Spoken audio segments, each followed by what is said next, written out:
Parce qu'il y a aujourd'hui une instrumentalisation abjecte d'un sujet qui est extrêmement sérieux, qui est l'antisémitisme. Est-ce qu'il faut toujours envoyer chez les autres et ne pas se dire que vous avez commis des erreurs? Il y a suffisamment d'antisémites dans notre pays pour ne pas inventer là où il n'y en a pas. Vous savez, chaque acte antisémite est un acte de trop.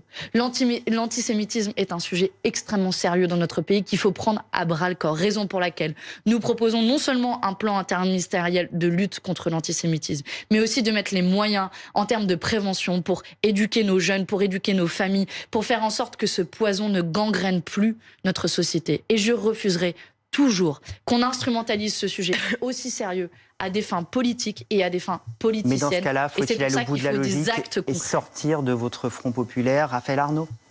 Mais Raphaël Arnaud, à quel moment a été poursuivi pour le moindre acte antisémite? Vous savez, je vais le dire avec beaucoup de calme, mais avec beaucoup de fermeté.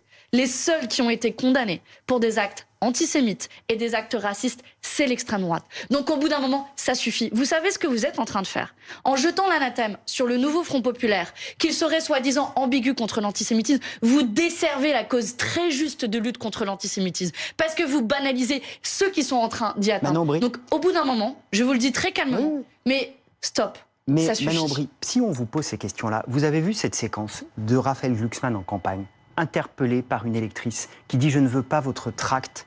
Parce que vous avez fait un pacte avec des antisémites. Ce n'est pas les journalistes qui vous le disent, c'est les électeurs. Et quand vous prenez les sondages, on voit que les électeurs ont parfois plus peur de voter Front populaire à cause de ces questions d'antisémitisme que de voter Rassemblement national. Ce n'est pas un fantasme de journaliste, c'est une question d'électeurs. Et c'est pour ça qu'il est important que vous y répondiez. Écoutez, si vous racontez du matin au soir qu'il y aurait soi-disant... Ce problème n'existe pas. J'y arrive. Qu'il y aurait soi-disant une ambiguïté chez des hommes et des femmes de la France insoumise, des militantes et des militants politiques et des responsables que nous sommes, sans jamais l'étayer concrètement, sans jamais donner d'éléments concrets, de condamnation. Nous n'avons jamais fait l'objet de la moindre condamnation. Alors oui, il est normal que des gens se disent « Attendez, c'est pas très clair, il faut pas s'allier avec eux ». Je veux dire aux gens, ne vous trompez pas. Aujourd'hui, l'antisémitisme a été construite comme une idéologie politique par un camp politique qui est celui de l'extrême droite.